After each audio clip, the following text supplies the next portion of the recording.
Xin chào, mình là Mini Story. Welcome các bạn đến với tập 2 tại Mông Cổ của mình. Và to-do list trong tập này sẽ là đón bạn thân từ hàng bay sang, mua đồ truyền thống Mông Cổ và họp lớp bạn học sau 11 năm. Thức dậy vào một buổi sớm tháng 8 tại Ulaanbaatar. Ở tập trước thì mình có giới thiệu chiếc bạn đại học mình, Sijre. Sau nguyên ngày hôm qua lang thang ngoài ô, thì nay bạn dẫn mình đi hòa nhập cộng đồng. Mua sim điện thoại để lỡ lạc thì còn biết đường mà hú. Và tụi mình vi vu nhẹ nhàng một tiếng trời bằng con kickboard khắp đường phố. Bạn có thể thuê một chiếc thông qua app này, 1 phút thì tầm 0,1 đô. Nhưng mà cần đặc biệt và chú ý khi lái. Ông bạn bên kia mồm kêu chuyên nghiệp nhưng đang đi còn lăn cái đừng ra đường. Té vật ra đỡ có kịp đâu. Somehow thì tụi tôi cũng đến được trung tâm Ulaanbaatar. Phút này thì được ví như Cang Nam của Hàn, trung tâm của trung tâm. Hôm nay khá đông vì giờ là cuối tháng 8, thời điểm phụ huynh chuẩn bị cho ngày khai giảng của con cái. Riêng mình và Sijre thì đang tiến vào quảng trường Thành Cát Tư Hãn. Hắn thì hiện đang là cung chủ của một công ty nhập khẩu thịt bò kiêm cả du lịch nội địa. Nếu quan tâm đến du lịch thì các bạn có thể comment bên dưới và mình sẽ hỗ trợ sau ha. 就4个字儿，不想回去. Đây là quảng trường Thành Cát Tư Hãn và bên cạnh là công ty bán đồ lông cừu nổi tiếng của cả nước. Giờ mình vào xem thử có gì hay nào. Sợi lông cừu Kashmir được mệnh danh là sợi dành cho các vị vua do độ quý hiếm và chất lượng của nó, đặc biệt là lông của cừu từ núi Himalaya. Hơn nữa vì tính chất mỏng nhẹ mà hầu hết các công đoạn đều được làm bằng công nghệ thủ công. Cái giá cho chất lượng vượt trội, mặt đông thì ấm mà mặt hè thì thoáng cũng khá là thuyết phục ha. Áo dài mỏng thì tầm 650 đô mà áo knit thì tầm 130 đô. Cũng thuyết phục, đến nỗi lúc đó tôi thốt ra là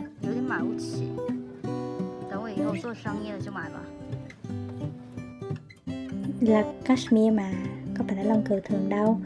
Nhưng mà tính ra thì vẫn rẻ hơn so với việc mua ở các nước khác. Có điều là mẫu mã ở đây thì hơi thiếu sự đa dạng và sáng tạo ha. Và giờ thì bạn tôi tới rồi, cùng đi đón nó đã. Đây là Toàn. Nó là em cho dễ nghe bởi vì nó nhỏ hơn mình 1 tuổi. Người Mông Cổ không nói tiếng Anh mấy nhưng rất thân thiện nên cũng khá thuận lợi cho hắn để về được tới đây. Giờ thì ba đứa mình tiến vào chợ truyền thống to nhất thủ đô, chợ Narantur.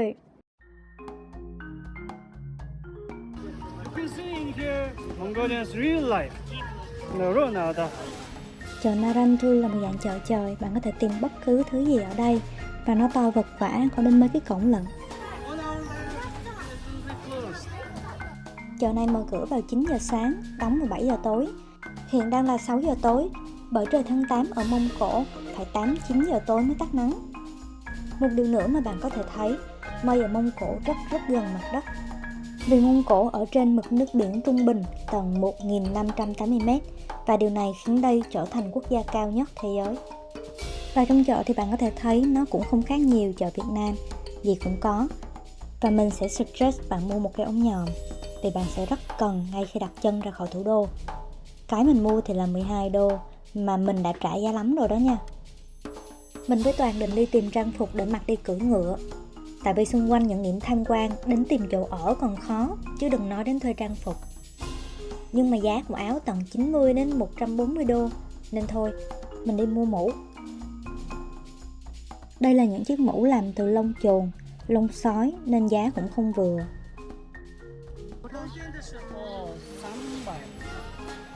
冬天是300, hiện tại là 200.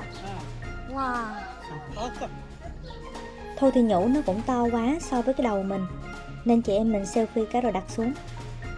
Chật vật mãi thì mình cũng kiếm được cái vừa đẹp, nhưng với giá 180 đô, mà đó là mình và Sijre còn phải trả giá tận 30 phút. Tụi mình té ra khỏi chợ thì vừa hay lại gặp món ưa thích, gọi là hursur. Mình có nhắc ở tập trước, vỏ nó giòn, nhân thịt bò. Thì mình thấy thì đây là cái món truyền thống đáng thử nhất. Món này bán ở Mông Cổ thì tầm 1 đến 2 đô, trong khi ở Hàn thì 2 đô hơn. Nên tụi mình nhất định phải tranh thủ. Giờ thì mình đi gặp lũ bạn cũ trước khi lên đường đi về phía Nam Mông Cổ. Trời Mông Cổ mùa này luôn đẹp, ít khi thấy mưa và ban ngày thì cực dài. Đây là chị mình, Maya.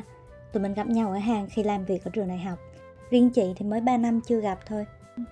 Nói chung là cuộc nói chuyện giữa mình và mọi người nó cũng khá hồ lốn. Tại vì là có người thì chỉ nói tiếng Hàn thôi, hoặc có người thì cũng chỉ nói tiếng Anh hoặc tiếng Trung hoặc là tiếng Việt như Toàn thôi.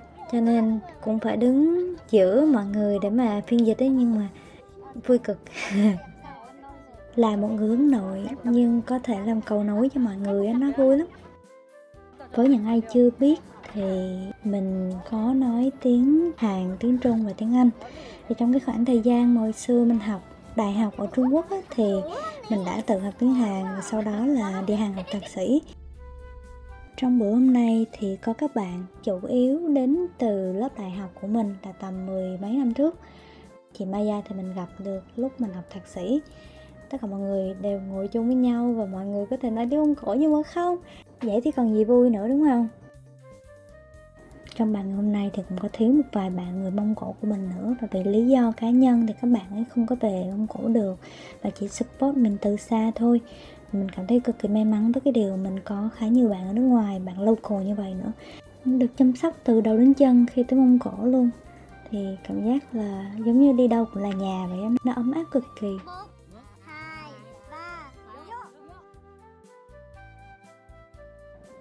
Ấm áp đến độ nóng người luôn mà. Tụi nó giữ lại bát uống chứ có cho về đâu. Cũng bởi vì là hôm nay chính thức là sinh nhật mình nữa. Happy birthday. This video to Which video? That's